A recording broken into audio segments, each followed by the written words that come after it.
Hey lang guys, so kadugtong ng video na ginawa ko kagabi at saka in-upload ko kagabi sa YouTube ko, which is sobrang fresh ng YouTube ko na yun. So, masaya na ako sa 21 views ko and wala akong pakialam kahit 21 lang yun. Basta, yung video na yun, intended yun sa mga nangangailangan ng mga sagot kung paano ba mamuhay dito sa Singapore bilang caregiver. So, kung ikaw, isa ka sa mga aspiring or may plano ka talagang pumunta dito sa Singapore bilang caregiver, staff nurse, or papasok ka sa nursing home. So, or magtatrabaho dito sa Singapore kasi kahit ano namang trabaho mo, pare-pareho lang naman yung mga gagastusin natin dito.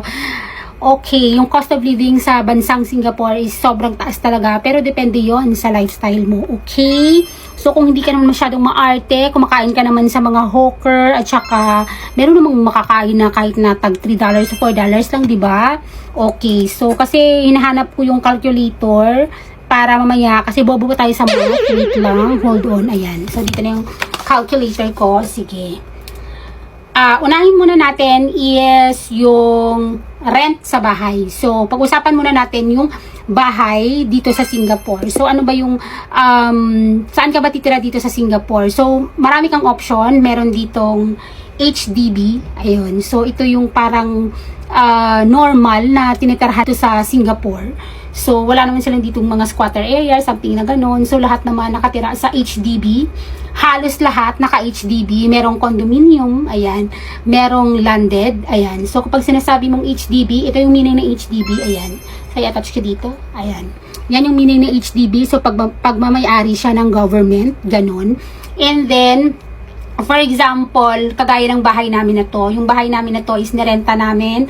3 room siya. And then malaki siya. Sa susunod, ituturo ko kayo kung ano yung itsura ng bahay dito sa Singapore.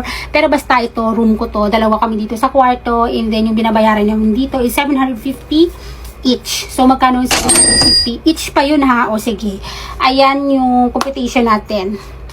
Wait lang. So kung 750 Wait lang, sorry. 750 times 43. Kasi 43 pesos na ang per 1 Singapore dollar. So, ito yung, 32,250. Pati ako na shock. So, 32,000 yung binabayaran ko sa bahay buwan-buwan. Pero, 500 naman dun is galing sa company namin. So, si company nagbibigay sa amin kasama sa sahod namin, sa payslip namin, yung 500 na ibabayad namin sa bahay. So, kung gusto mo talagang mag-budget ka talaga, like for example, sa isang room, meron naman ata may mga parang double deck, ganun. Ayoko naman ng ganun na sobrang dami kayo sa kwarto. Kasi yung kwarto namin is, tawag nun, hala, nakalimutan ko na yung term. Yung parang toilet kami sa loob. Ganon. Ano nga yung term? Ay, naku, insert ko na lang pag maalala ko. Pero basta nakalimutan ko na siya. Ayun. So, bali, may 2 common room at saka itong room namin. Masters, yon, masters bedroom kami. Kasi meron kaming toilet dito sa loob. And din sa labas, yung 2 kwarto is tig 2 rin sila. So, 6 kami dito. And then, yung 2 yun, may isa silang toilet doon banda sa kitchen namin. Yon. O, 32,250 na sa bahay. Okay, ayan yung binabayaran ko sa bahay. And then, i-add natin dito yung plus yung kuryente namin dito. Kuryente at saka tubig. Yung term naman ng kuryente at tubig dito sa Singapore is ito. PUB. Ibig sabihin ng PUB is ito. Ayan. Yan yung meaning niya. Kasama na doon yung kuryente at saka tubig ninyo. So, kuryente at tubig namin, minimum 40. Maximum, minsan nagsa-70 kami or 60. So, sige, lagay natin 60 na lang. 60 times 40, 6, 12, 18, 24. O, lagay natin 2,500.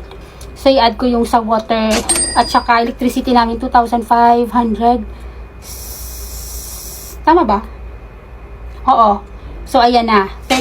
Ayan, abot-abot na ng 35,000. Bahay, kuryente, at saka tubig yon. And then, i-add natin yung wifi namin. Yung wifi namin dito is, meron kaming, dito sa Pilipinas, di ba, PLDT, ganun. Dito, Singtel. So, magkano yon? Parang hati-hati kami, sa 6 kami, parang tag $9. O, lagay natin $10 kami each. So, plus 400 pesos. 1 month yon, wifi yon dito sa bahay. And then, sa phone ko, may wifi din ako sa wifi, hindi wifi. May data ako sa phone ko, under ako sa Simba. Ganon. So, yung parang mga talk and text, Globe, ganun. So, ako, Simba ako, ayan. So, sa Simba, $10 for, ilang gig ba yun? 200 gig ba yun? Ayun, basta, unlimited na rin yun, hindi ko yung mauubos. Kasi pagdating dito sa bahay, nag-auto-connect naman sa wifi yung cellphone ko. So, i-add natin ulit yung 400 pesos, ayan. Tapos, ano pa ba yung pinagagastusan ko? Ayan, yan yung main talaga. And then, yung pamasahe ko naman from dito, papunta sa workplace ko is, aabot siya ng 120 ata, ganun. So, plus 120. O, lagyan natin 4,000. Mga 5,000 yung pamasahe ko sa isang buwan sa bus yun. Kasi medyo malayo yung tinitirhan ko sa pinagtatrabahuhan ko. Yung iba kasi, yung kabahay ko, yung branch nila is malapit lang. So, nagbabike lang sila.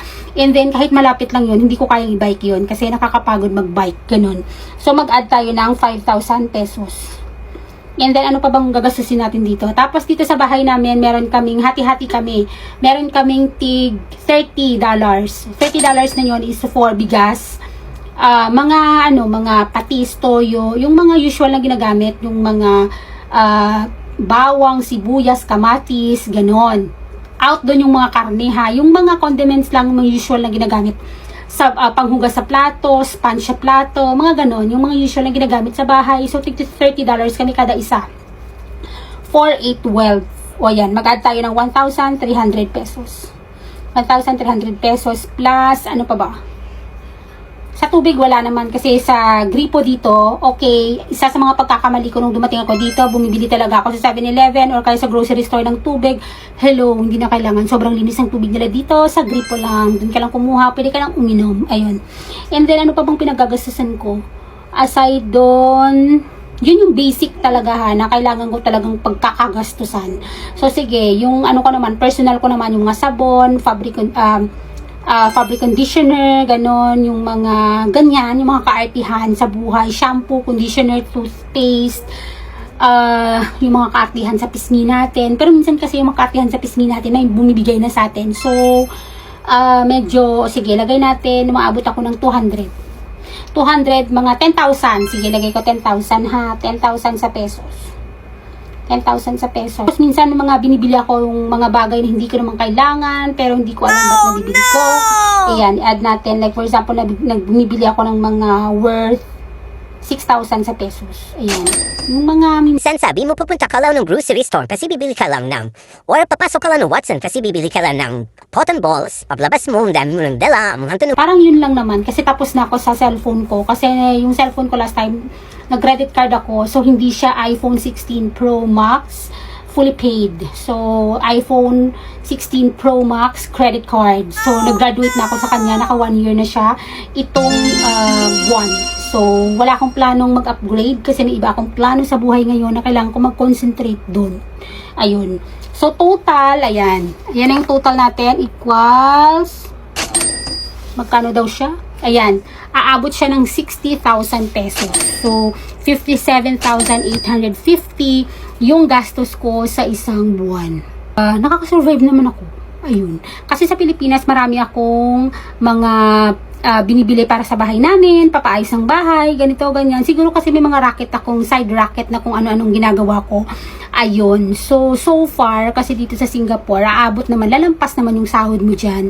Kasi kapag sa Pilipinas ka, 16,000 lang talaga or 20,000 yung masasahod mo, sobrang kulang yun para sa sarili mo. So, kapag dito ka, ayun. So, ayun yung mga magiging gastusin mo dito. Ito is personal ko to ha, pero depende yan sa'yo. Kung ikaw hindi ka masyadong magastos, baka lesser pa dyan. Tapos, baka ikaw hindi ka masyadong okay lang naman sa'yo sa isang room, 3 kayo, ganyan. So, aabot lang siya ng mga 450. Meron akong alam na 450 lang yung binabayad nila sa bahay nila, pero 3 sila sa room.